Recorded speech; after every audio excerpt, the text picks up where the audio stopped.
So guys, please join me in welcoming our first speaker, Maxon Pugovsky, Senior Producer at Carry1st.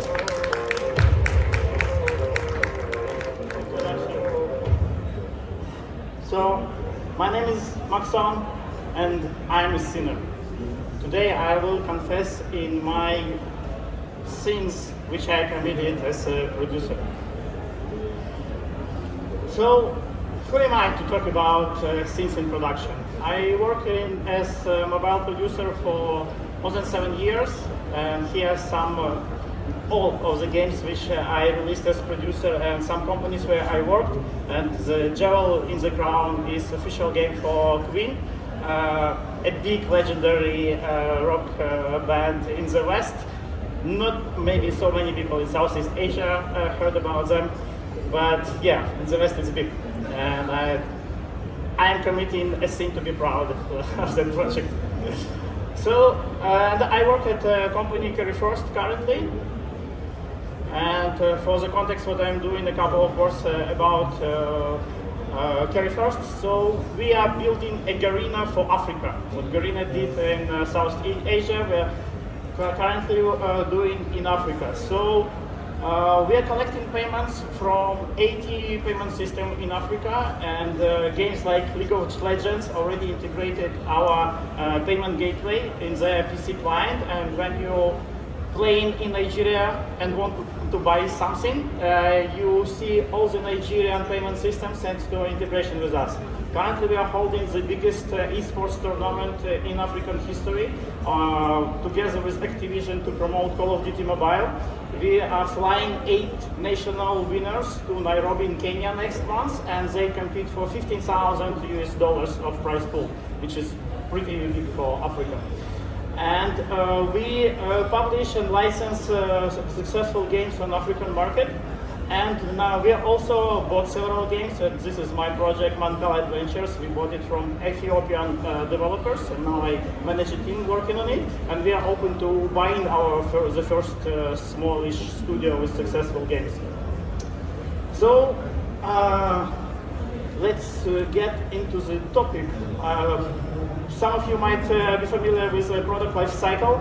So you strategize what kind of games you want to do for what audience, then you make a research, you get the references, you create game design documentation, you create assets, art assets, then your engineers integrating everything in the build on delivery phase. You ship, launch, and you measure the impact, and hopefully your KPIs are good. This is wrong. So this is a product life cycle. And this is Hieronymus Bos. It's a Dutch painter from Renaissance era who 500 years ago made his famous painting about 7 deadly sins. And you can see that the product life cycle and this painting are matched like 2 gloves. So this is coincidence, which of course is not a coincidence at all. And 500 years ago, he predicted how are we going to produce games like marching toward a production hell in a filthy scene. So to avoid this, I will share with you my learnings, some of them painful and expensive, and we got covered everything on every step of production. So after this, you will be equipped to avoid making the same painful learnings. So the first thing, wrath or anger, it's about game vision. So making a well-rounded game vision takes time, and you can feel anger that it takes so much time. You want to rush into production, you want to start making the game. We will figure out the gaps on the go. But example from my current project, that we had an artist who have some spare time. And in our game we have a saga map. There's only one scene, the park. We want to make new scenes for our saga map to make it more diverse. So, but what exactly scene? Unfortunately, our game doesn't have a narrative background. So we made a couple of meetings to decide which scene we need to add, so it would not contradict a narrative which we will add at some point in the future. While we were speaking, it 1 or 2 weeks passed, and actually we got more tasks for our artist, and the moment when he was idle was missed, so we missed an opportunity to produce some game assets in advance. So I would advise you to insist on having a complete and well-rounded game vision before you jump into production. If you join an ongoing project, check the game vision. Is it complete? Can you understand it? Can your team understand it? Does the team follow the vision? Is it a Bible which guides your decision making? So you should, as a game leader's producer, you should reference game vision often. You should look at it yourself, link into messages which you send to the team, so everybody understands that this is a real, we follow this document. And if it's your active document, at some point you will understand that game evolves and it needs to go forward, that this document may be already outdated. So you need to update your game vision. So everybody who joins the game, or when marketing starts to promote the game, they have an updated and real game vision which you are following in your project. So the next scene, envy, it's about stakeholders. So you have stakeholders, and they have more decision-making powers than you, especially in strategic stage of the project. And you can go angry about their power. You can argue with them when you disagree. You can conflict, and in the end avoid communication altogether because it becomes unpleasant. But it's very important to establish a good relationship and channels of communication with your stakeholders and keep them informed about both good and bad happenings on the project. In my previous project, I was informing stakeholders mainly about negative issues, but always bringing the solution on the table. And like I thought that I'm messaging everything under control. We have issues, but we know how to solve it. We're mitigating risk. We are moving forward. Over time, the KPIs of project improved, and we had a positive trend. And I think we needed 1 or 2 more quarters to hit the target and become break-even and prove the concept. But because I was communicating a lot of negative issues in the past, the project got a stained reputation. Everybody was thinking it's kind of problematic project, but it was not worse than other projects in portfolio. And I think that in the end it was one of the reasons why stakeholders made a decision to put this project on hold and redistribute resources, the team, among other projects. So here I would say that you should establish a good and friendly relationship with your stakeholders. If it's possible. Yes, some stakeholders are pain in the ass and you cannot do anything with this. But in this case, anyway, you should have a regular communication with them. And it should be ritual, either meetings, either reports, either presentations. It's formal. And remember to celebrate wins. Don't commit my sin. The stakeholders should be glad that they are sponsoring this project. And when you have issues, propose the solutions. Don't throw just problems on your stakeholders. So let's move to the next phase for discovery.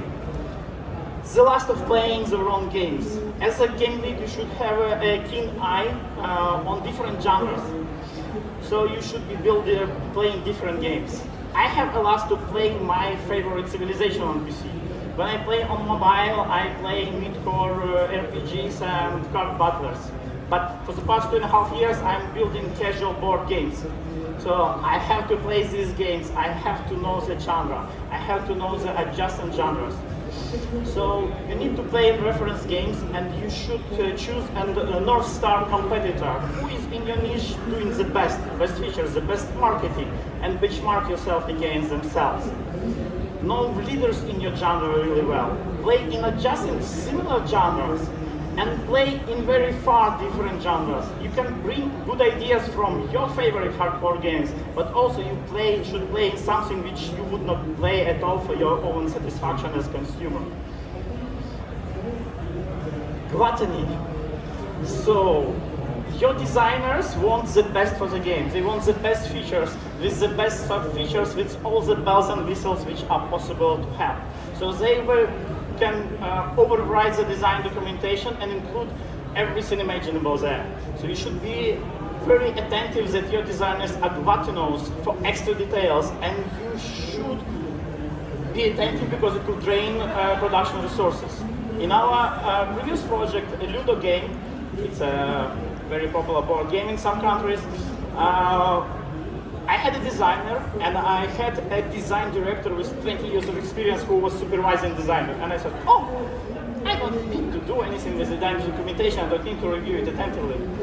And then the design document for the chart in the match goes into production, and like 2 or 3 developers are working 2 or 3 sprints to make a very advanced chart in a very early prototype of the game, which has half of graphics placeholders, doesn't have many mandatory features, but we overproduced the chart and it drained our resources. So you need to review design documentation and be attentive to details and postpone them whenever possible. So you should aim for the bare minimum which you can build and test, and if you already have a released game in live ops, that you can release to players and see the data, how players react to it. The fat features could be trimmed into thinner ones, and you can release them in iterations. And also, before you finalize and sign off the design document, talk about it with engineers, because engineers can pinpoint that there are some problems, that this is harder than you think. For example, to show and pop-up with an offer is very easy, but when you add a second pop-up with a second offer, it means, oh, we need a manager for pop-ups, because we need to set the priorities, we need to avoid overlapping the pop-ups. So adding second pop-up could be much more complicated than you thought in the very beginning. Before we go into the next stage of delivery, let's look at one more painting of Hieronymus Bosch. And in this triptych, the hell is most interesting in our context today. So, if you want to avoid, why is going so? If you want to avoid getting into production hell, so continue, listen attentively. We have 3 more scenes to cover. Next. So pride. If everything goes well, you will feel proud of yourself. You may think, oh, it's all thanks to my amazing leadership, not because of the team working there. So actually, your role as producer, as game lead, is just to facilitate and to enable your team to make the best. So, and it's important to keep them in the loop, to communicate with them all the time. Because you and other stakeholders, you're making decisions, if not daily, then weekly, something changes. And this information about changes need to disseminate among the team very quickly, otherwise somebody will be doing work which is not required anymore and will go to waste. So, if you have reporting for stakeholders, you also need to have reporting for the team, so everybody updated regularly what's going on. People in your team don't know so well roles and responsibilities as you, because you're a producer, you're a game lead, you're looking from above, and everybody is like growing and just looking ahead and don't know what's happening around. So they ask things like, who can help me with this? Tag people, attract external teams who just to speed up the communication, speed up decision making. And make sure that you add the rules of communications in onboarding documents, so new joiners, they know how fast you need to respond, in what channel and how to give feedback, and from time to time update your current team about this, because people forget and they go in all directions. Greed. So this is like about milestones. Your stakeholders are also sinners. They want too much and too fast. If you do not define your milestones, then you will sow the greed. And it's again example from my project that we target game for African market, where people buy very cheap phones for $50. They are low-end devices, and they cannot. What's going on? Why is going on? And so on. Is somebody doing this? maybe from another, I don't know, from another audience they click and it goes here. So in Africa, very big devices, and we wanted to prove our concept that our Ludo game can run on big devices, and also there could be a synchronous online multiplayer at the same time. We launched very early prototype with placeholder graphics, and we understood that we need to check technical KPIs. There's no content, no good graphics, so retention doesn't matter at this stage. Let's ship and check. We successfully checked we can do it. How do you think, what did stakeholders say? Why retention is so low? So you need to write down your success criteria.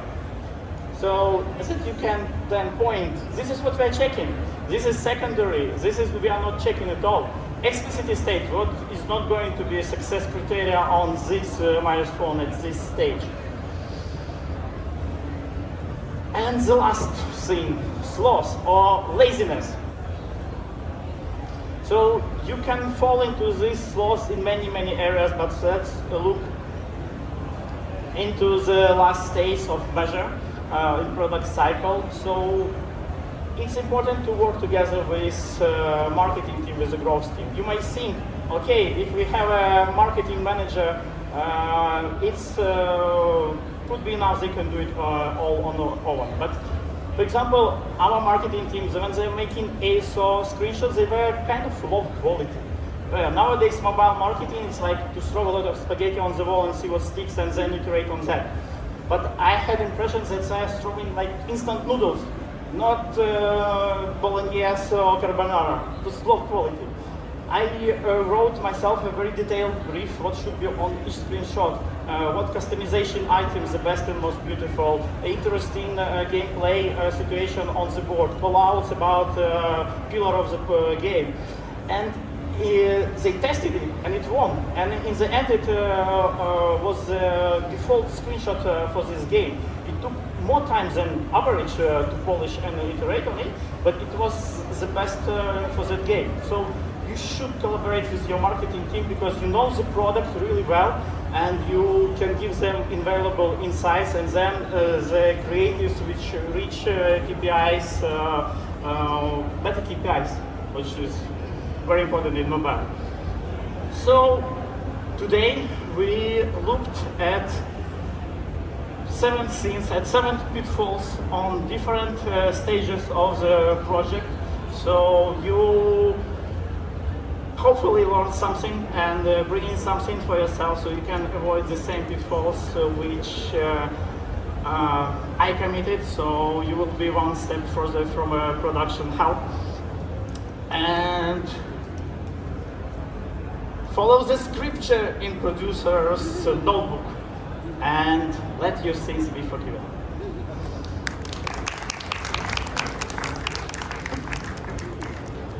Check. Hello. Yeah, thank you, Maxon. I know it's hard to be the first speaker on this stage, but you did just nice. Frankly speaking, my favorite scene from the list that you shared with us is number 7, because it's about working with the marketing team. So yeah, that's really important. So guys, I believe we don't have like much time to answer questions, but we can afford like 2 or 3 minutes to answer some of your questions that maybe you have in your minds. So please just stop in the aisle and take that microphones if you have something to ask. If you don't have, that'll be okay because we don't have time. But still, I have like one question then to Maxon, if you don't have. This question is, so you've shared with us the list of 7 scenes, but personally to you, what is the scene number 1 that is most important? And why? I think sloth, laziness, because actually you want to cut corners and it works in the beginning, but it will bite you in the back later on. Every time when I try to cut corners and make something not according to the process which I designed myself, it gets back like further in a quarter, in several months, and I maybe should do it, but now I don't have it. So guys, being lazy won't work in this game development process. I think you've been lazy and make smart tools. I know the guy here who is making automations from Ubisoft shared with me. So making automations when you're lazy and speed up everything, that's a good laziness. Thank you. Thank you, Maxon, for your talk, and thank you for this answer. Let's give a warm applause to our speaker, our first speaker, guys. Maxon Pugovsky, Senior Producer at Carry1st. Thank you. Thank you. Thank you, Dmitry.